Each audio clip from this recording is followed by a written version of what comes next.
If you were here last week, you saw our introductory Hebrew lesson at the Olive Tree service.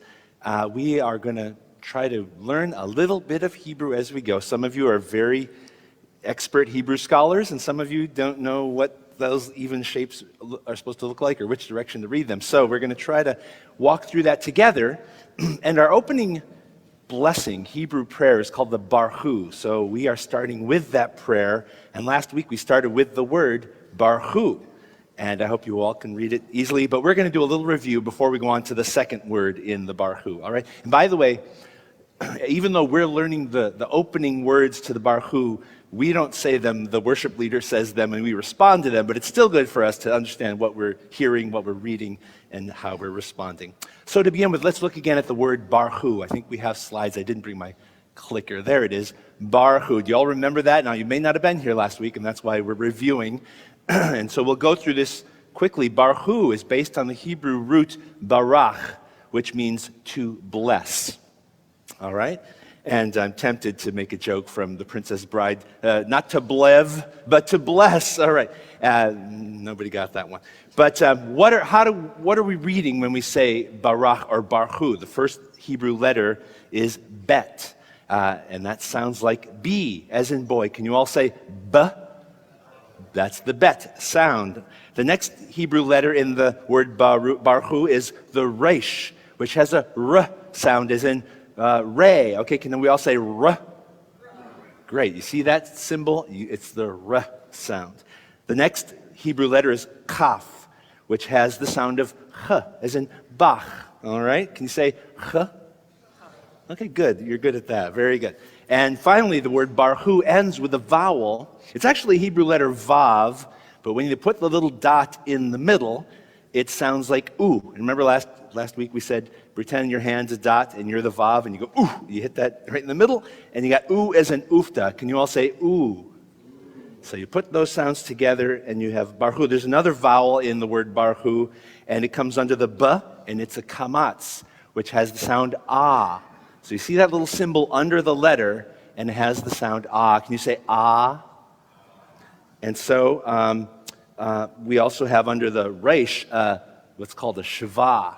That's a little silent vowel, if you will. It doesn't make a sound, although sometimes it kind of makes you stop. Like if you went b-reshit, the is the two little dots. But in the word barchu, it comes at the end of the syllable, so it's bar, it's just silent. Okay, there it is. Can we all read the Hebrew together? Barchu. Try it again. Barchu. Now we're going to get to the second word in the Barchu, and that's the word et. All right, when he says, Barchu et Adonai, et is the next Hebrew word. It's a very simple little word, and you find it everywhere in the Hebrew Bible, and it consists of two letters. The first letter is Aleph. It looks a little bit like, I don't know if you would call that an X or not, kind of an offset X, but it's actually a silent vowel, a silent consonant. It only takes the sound of whatever vowel is attached to it, whether under or over it.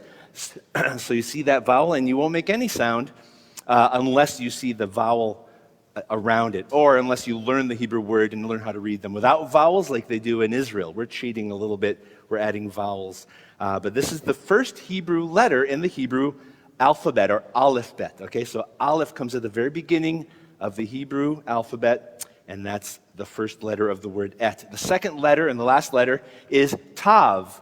Okay, that is like almost like the resh, but it's got a little foot attached to it, and that is the sound of T, as in toy. Can you all say t?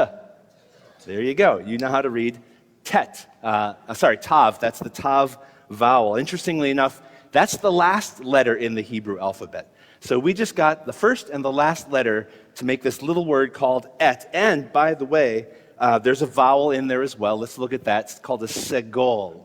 And that makes the sound, that kind of EH, okay? When you see usually that's the sound you see when you see those three little dots under the letter. Can you say Very good. All right.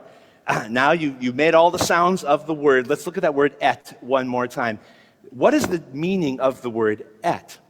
To be honest with you, et doesn't even have a definition exactly, in the sense of it's not a word with a meaning, but it is a word that's indispensable. What it does is it's a direct object marker. Does that make any sense? In other words, in a sentence, you have your subject and you have a verb. The subject does the verb, and then oftentimes there's a direct object, the thing that is impacted or affected by the verb. So to identify that direct object of the verb, they put in front of it the word et. So even though the word doesn't mean anything, without it, nothing can happen to the object unless it's there. So that's why we have the word et. And when we say Barchu et, we're pointing to who we're going to bless. And we'll get to that next time.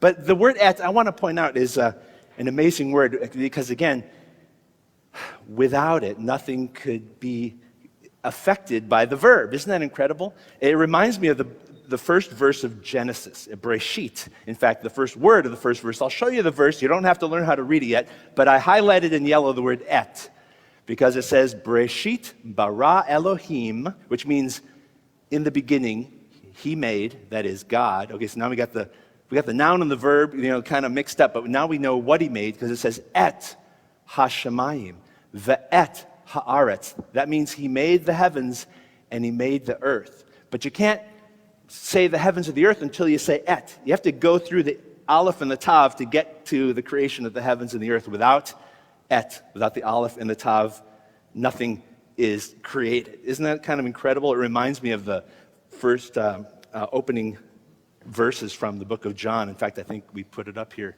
Do we have that verse?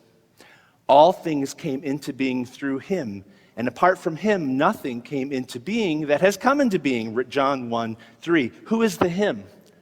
Yeshua, the Word of God.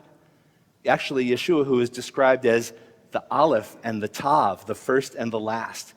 It's amazing to me that Yeshua describes himself as the aleph and the tav, and that's also the Hebrew word et, through which the verb has its power. Isn't that incredible? So now you know the first two words of Barchu, Barchu et. Can we say it together? Barchu et. And now the worship team will lead us in the Barchu.